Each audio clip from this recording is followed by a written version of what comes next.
সারা খাতুন, আপনাকে ধন্যবাদ আমাদের সময় দেওয়ার জন্য। আপনি বাংলাদেশের প্রথম মহিলা স্বরাষ্ট্রমন্ত্রী এবং আপনার নিয়োগের পরে শুধু বাংলাদেশে নয়, বাংলাদেশের বাইরেও এই নিয়োগ নিয়ে প্রশংসিত হয়েছে যে বাংলাদেশের মতো মুসলিম প্রধান দেশে একজন মহিলা স্বরাষ্ট্রমন্ত্রী হয়েছেন এবং খুবই স্পর্শকাতর একটি মন্ত্রণালয়, কঠিন মন্ত্রণালয়, কারণ আইন শৃঙ্খলা পরিস্থিতি আপনাকে সামলাতে হচ্ছে, পুলিশকে সামলাতে হচ্ছে, র্যাবকে সামলাতে হচ্ছে। এই ৩.৫ বছর পরে আপনার কি মনে হচ্ছে এই দায়িত্ব পালনের ক্ষেত্রে আপনি কতটা সুবিচার করতে পেরেছেন? ধন্যবাদ আপনাকে। আজকে আমাকে শুধু মহিলা হিসেবে আমি দেখি না, আমি একজন রাজনীতিবিদ হিসেবে আমি আমাকে দেখি। আমি যখন এ দায়িত্ব আমার অর্পণ করা হলো, আমি তখন মিডিয়ার মাধ্যমে আমাকে যখন মিডিয়ার প্রশ্ন করা হলো, আমি তখন এই কথাটুকুই বলেছি জনগণের উদ্দেশ্যে যে আপনারা আমাদেরকে ভোট দিয়ে, রায় দিয়ে আমাদেরকে দায়িত্ব দিয়েছেন আপনাদের সেবা করার জন্য। আজকে আমাকে যে দায়িত্বটি দেওয়া হয়েছে, কঠিন দায়িত্ব, সেই দায়িত্বটি পালন করতে হলে শুধুমাত্র আইন শৃঙ্খলা বাহিনীর পক্ষে সম্ভব নয়, শুধু এককভাবে সরকারের পক্ষেও সম্ভব নয়। যদি এর সাথে, সরকারি কাজের সাথে জনগণ যদি সম্পৃক্ত হয়, ইনশাল্লাহ অবশ্যই যে কোনো কাজেই সেই সরকার সফলকাম হতে বাধ্য। তা আমি মনে করি কোনোদিনও জনগণ চায় না যে দেশে ৫০০টি জায়গায় সমানে বোমা ফুটুক। কোনোদিনও বাংলাদেশের মানুষ চায় না যে ওই কিবরিয়া সাহেবের মতো লোককে গ্রেনেড মেরে হত্যা করা হোক। মানুষ কোনোদিনও চায় না যে মঞ্জুরুল ইমামকে হত্যা করা হোক, চায় না আহসানুল্লাহ মাস্টারকে হত্যা করা হোক, চায় না সেই বঙ্গবন্ধু অ্যাভিনিউতে জাতির জনক বঙ্গবন্ধু কন্যাকে হত্যা করার লক্ষ্যে দিনে দুপুরে একের পর এক ১৩টি গ্রেনেড হামলা নিক্ষেপ করা হয়েছিল। আমি বুঝতে পেরেছি আপনি বলতে চাইছেন যে আপনারা ক্ষমতায় আসার আগে যে সমস্ত ঘটনাগুলো ঘটেছিল যাতে মানুষ অত্যন্ত ক্ষুব্ধ ছিল, কিন্তু এখনও তো মানুষ প্রশ্ন করতে পারে যে ঢাকা শহরের ভেতরে নিজেদের ঘরের ভেতরে এক সাংবাদিক দম্পতি তারা নিহত হলেন, এখনো পর্যন্ত তার কোনো খবর নেই। একজন বিরোধী রাজনীতিক, আমি ইলিয়াস আলীর কথা বলছি, তিনি নিখোঁজ হয়ে গেলেন, তার কোনো খবর নেই। এগুলোও তো মানুষ প্রশ্ন করতে পারে। দেখুন, হ্যাঁ, প্রশ্ন অবশ্যই করতে পারে। একটা আমাদের দায়িত্ব হলো এটা রাতের বেলা গ্রিল কেটে যখন একটি মানুষকে হত্যা করা হয়, তখন অবশ্যই আমাদের আইন শৃঙ্খলা বাহিনীর দায়িত্ব সেটা উদ্ঘাটন করা। কারা হত্যা করেছে তাদের দায়িত্ব হলো ইনকোয়ারি করে সেটা বের করা। আপনারা দেখেছেন এই তদন্ত কাজ চলাকালীন অবস্থায় মহামান্য হাইকোর্ট থেকে র্যাবের উপর সেই দায়িত্বটি তিনি অর্পণ করেছেন, স্থানান্তরিত করেছেন, এবং র্যাবের কাছে দায়িত্ব দেওয়ার পরে আবার সেই কাজটিকে নতুনভাবে শুরু করতে হয়েছে। তবে আমার দৃঢ় বিশ্বাস আজ পর্যন্ত এই ৩.৫ বছর, ৪.৫ বছর মধ্যে যে সকল হত্যাকাণ্ড, অঘটন বাংলাদেশে ঘটেছে, আমাদের আইন শৃঙ্খলা বাহিনী মোটামুটিভাবে সবগুলোই উদ্ঘাটন করতে সমর্থ হয়েছে। আমার বিশ্বাস এই সাগর রুনির হত্যাকাণ্ড ইনশাল্লাহ উদ্ঘাটিত হবে। দেরি হচ্ছে, আমি আপনাকে বলেছি যে যখন চলছিল এটাকে স্থানান্তরিত করা হয়েছে। আবার র্যাব নতুন করে, কথাটি আমি কিন্তু আপনাকে বলেছি যে আবার তাদেরকে নতুন করে আবার সেটা তদন্ত কাজ আবার তাদেরকে নতুন করে শুরু করতে হয়েছে।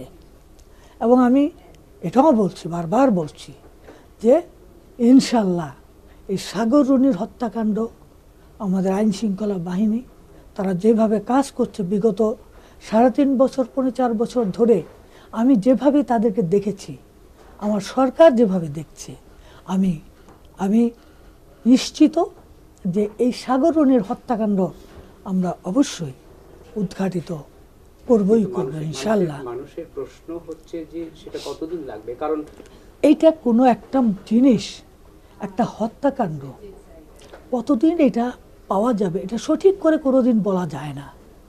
এটা তদন্ত কার্য এখনো পর্যন্ত কি কোনো ক্লু আছে পুলিশের কাছে বা র্যাবের? এইটা এই মুহূর্তে বলার সময় আসেনি, কারণ যখন কোনো তদন্ত কাজ চলে তখন সেই তদন্ত কাজের কোনো কিছু আমাদের যে জিনিসগুলো আমাদেরকে গোপন রাখতে হয় সেগুলোকে মানুষের সামনে প্রকাশ করা ঠিক নয়, ঠিক হবে না। এই সরকারের আমলে আরেকটি উল্লেখযোগ্য এবং স্পর্শকাতর ঘটনা হচ্ছে ইলিয়াস আলীর অন্তর্ধান। কিভাবে ব্যাখ্যা করবেন আপনি? এটার ব্যাখ্যা আমি এইভাবেই করব যে সেটাও আমরাও গণতান্ত্রিক রাজনীতিতে বিশ্বাসী। আমরা চাই বিরোধী দল এই গণতান্ত্রিক রাজনৈতিক ধারার সাথে একাত্ম হয়ে তারা কাজ করুক, এবং আজকে ইলিয়াস আলী কোথায় কিভাবে গুম হলো সেটা বের করার দায়িত্ব অবশ্যই সরকারের, অবশ্যই সরকারের আইন শৃঙ্খলা বাহিনী সেটা রয়েছে, তার উপরেই তাদের উপরেই বর্তায়। এবং আমরা, আপনি দেখেছেন, আমরা যেহেতু রাজনীতি করি, যেই মুহূর্তে ইলিয়াস আলীর এই ঘটনার কথা আমি শুনেছি, আমি সাথে সাথে ইলিয়াস আলীর সেই স্ত্রীর কাছে, তার ছেলেমেয়ের কাছে আমি ছুটে গিয়েছি যে তিনি কোনো কথা আমাকে বলতে পারেন কিনা। তিনি আমাকে কতগুলো কথা বলেছেন, সকলকে বের করে দিয়ে দরজা বন্ধ করে এককভাবে ইলিয়াস আলী সাহেবের স্ত্রী আমার সাথে আলাদাভাবে কথা বলেছেন। এবং আপনি এটাও জেনে রাখুন যে আমরা ইলিয়াস আলী সাহেবের বের করার জন্য আমাদের আইন শৃঙ্খলা বাহিনী অত্যন্ত তৎপর রয়েছেন, এখনও আছেন, আরও বিভিন্ন ঘটনা বলছি। পরবর্তী পর্যায়ে যখন আমাদের এই তদন্ত চলাকালীন সময়ে আমি আমার টেলিফোন নাম্বারটা মিসেস ইলিয়াস আলীকে দিয়ে এসেছিলাম যে আপনার যে কোনো প্রয়োজনে আপনি আমাকে সরাসরি আমাকে ফোন করবেন। তিনি আমাকে একদিন টেলিফোন করলেন, তিনি বললেন, ম্যাডাম আপনারা তো খুঁজছেন, আমি নিজেও বিভিন্ন ইনফরমেশন নেওয়ার চেষ্টা করছি। আমি বললাম বলুন। বললেন আমি একটা জায়গায় যাব, একটা খবর আমার কাছে আছে, আপনার আইন শৃঙ্খলা বাহিনী থেকে পুলিশ অথবা র্যাব আমার সাথে একটু দিতে হবে, আমি সেই জায়গাটায় যেতে চাই। আমি সাথে সাথে ওনার কাছে আমি পুলিশও পাঠিয়েছি, র্যাবও পাঠিয়েছি। উনি সেই পুলিশ এবং র্যাব নিয়ে পুবাইলে গিয়েছিলেন, এবং সেখানে উনি নির্দিষ্ট করে দিয়েছেন যে কোন জায়গাটায় যেতে হবে, কোন জায়গাটায় ইলিয়াস আলীকে খুঁজে বের করতে হবে। এবং সেইখানে গিয়ে সেই জায়গায় তো পাওয়া যায়নি, তার পরবর্তীতে প্রায় ৩-৪ ঘন্টা সেই জায়গার আশেপাশে সমস্ত বাড়িঘর খুঁজেছে তারা, কিন্তু কোথাও পাওয়া গেল না। তারা সেখান থেকে ফিরিয়ে এলেন। আমাদের বিরোধী দলীয় নেত্রী বেগম খালেদা জিয়া ইলিয়াস আলী সাহেবের স্ত্রীকে ডেকে নিলেন, ডেকে নিয়ে 1 ঘন্টা উনি কি কথা বললেন। বের হয়ে এসেই তিনি বললেন, আমি পুলিশ র্যাবের সাথে কোথাও যাইনি। কাজে আমি বলছি না যে এই কথা বলে আমি এড়াতে চাচ্ছি না, যে মানুষ হয়তো আমাদেরকে ভুল বুঝতে পারে যে বিরোধী দল দেখে বোধহয় আমরা খুঁজছি না, কিন্তু আমরা যে প্রত্যেকটা জিনিস আমরা বের করার চেষ্টা করছি, প্রত্যেকটা স্টেপ বাই স্টেপ আমরা খুঁজে, কারণ একটা জিনিসকে বের করতে হলে প্রতিটা স্টেপে তাকে যেতে হবে। স্বরাষ্ট্রমন্ত্রী হিসেবে আপনার কি মনে হয় তাকে কি খুঁজে পাওয়া সম্ভব? খোঁজে আমাকে পেতেই হবে, আমি চেষ্টা করছি।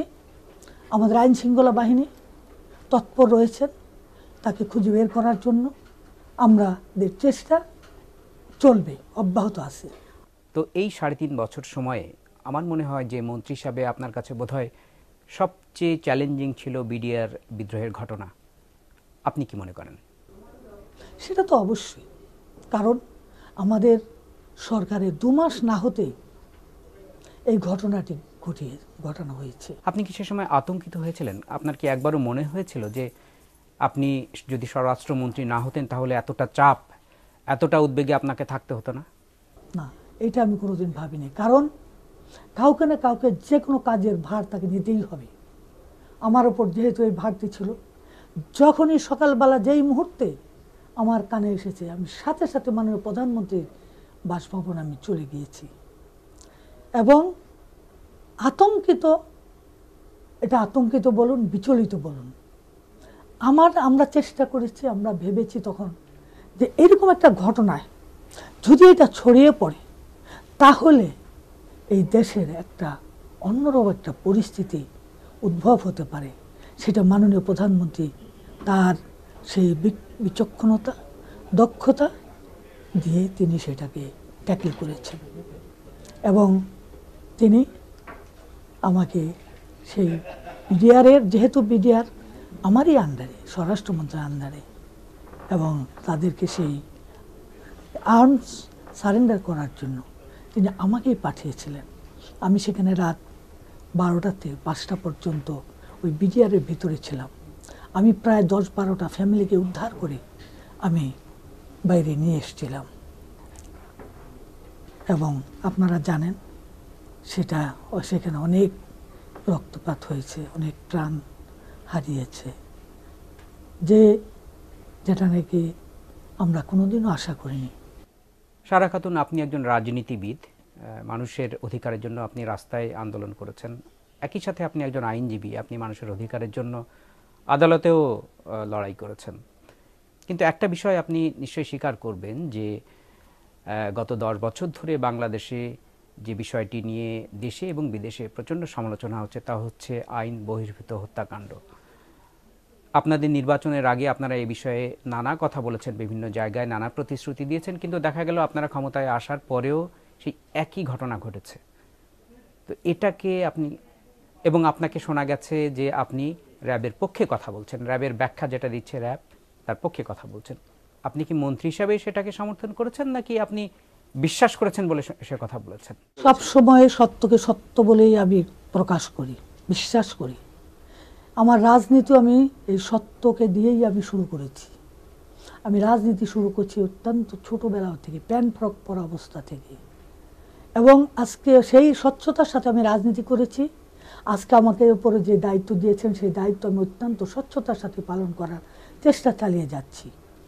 এবং আপনি যেটা বলছেন যে বিচার বহির্ভূত হত্যা, অন্তত আমি আপনাকে এটুকু আশ্বাস দিতে পারি যে আমাদের এই সময়কালে বিচার বহির্ভূত হত্যা হয়েছে বলে আমি আপনার কাছে আমি স্বীকার করতে চাই না। কারণ বিচার বহির্ভূত হত্যা আপনি কখন বলবেন? আপনারা জানেন এই দেশে এখন জঙ্গি বাহিনী নাই, সন্ত্রাস নাই, এটা আপনারা নিশ্চয়ই স্বীকার করবেন।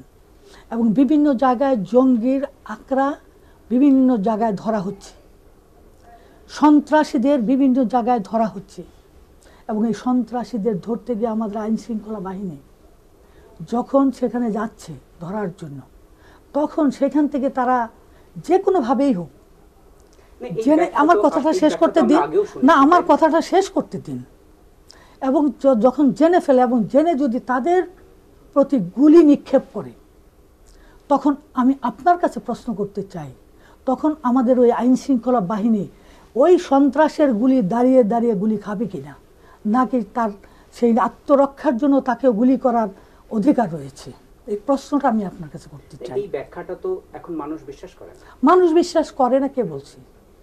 মানুষ এই র্যাবকে অনেক কি বলবো ধন্যবাদ দেয়। আইন শৃঙ্খলা যে কোনো দেশের জন্য একটা বড় ঘটনা, বিশেষ করে যদি রাজনৈতিক সরকার হয় তাহলে পরের নির্বাচনে তারা ক্ষমতায় যেতে পারবে কিনা তার অনেকটাই নির্ভর করে আইন শৃঙ্খলা পরিস্থিতির ওপর। 2001 সালের নির্বাচনের আগে অনেকে বলে থাকেন যে আপনাদের যে ফলাফল হয়েছিল 2001 সালের নির্বাচনে তার অন্যতম একটা কারণ ছিল আইন শৃঙ্খলা পরিস্থিতি। তো 3.5 বছর পরে এসে আপনার কি মনে হচ্ছে এখন দেশে যে আইন শৃঙ্খলা পরিস্থিতি, তাতে করে সামনের নির্বাচনে এটা আপনাদেরকে কোনো বিপদে ফেলতে পারে কিনা? দেশের আইন শৃঙ্খলা পরিস্থিতি ভালো কি মন্দ সেটা বিচার করবে দেশের জনগণ, বিচার করবেন আপনারা। সেই বিচারের ভার কিন্তু আমার উপরে নয়। তবে আমি এইটুকু বলতে পারি আপনাদেরকে যে আজকে কিন্তু আমি যে কথাটি আগেও বলে ফেলেছি যে আজকে কিন্তু জঙ্গি বাহিনী আর নেই, বাংলাদেশে সন্ত্রাস বলতে গেলে নেই, চাঁদাবাজ, আমি বলবো না যে নেই, তবে সেটাকেও অনেক আইন শৃঙ্খলা বাহিনী আয়ত্তে আনা হয়েছে। এটুকু আমি বলতে চাই যে 2011 সনে দেশ বিদেশের পত্রপত্রিকায় প্রকাশিত হয়েছিল একটি খবর। সেটা ছিল যে 10 বছরের মধ্যে বাংলাদেশে যে আইন শৃঙ্খলা পরিস্থিতির যে অবস্থা ছিল, 11 সাল সবচেয়ে বেশি ভালো অবস্থায় বিরাজ করছে। এটা আমার মুখের কথা নয়, এটা পত্রপত্রিকার কথা। কাজেই এই বিষয়টি আমি নিজে বলতে চাই না। আমি আগেই বলেছি এটা জনগণ এটার বিচার করবে এবং আপনারা এর বিচার করবেন। সারা খাতুন, আপনাকে ধন্যবাদ। ধন্যবাদ আপনাকে।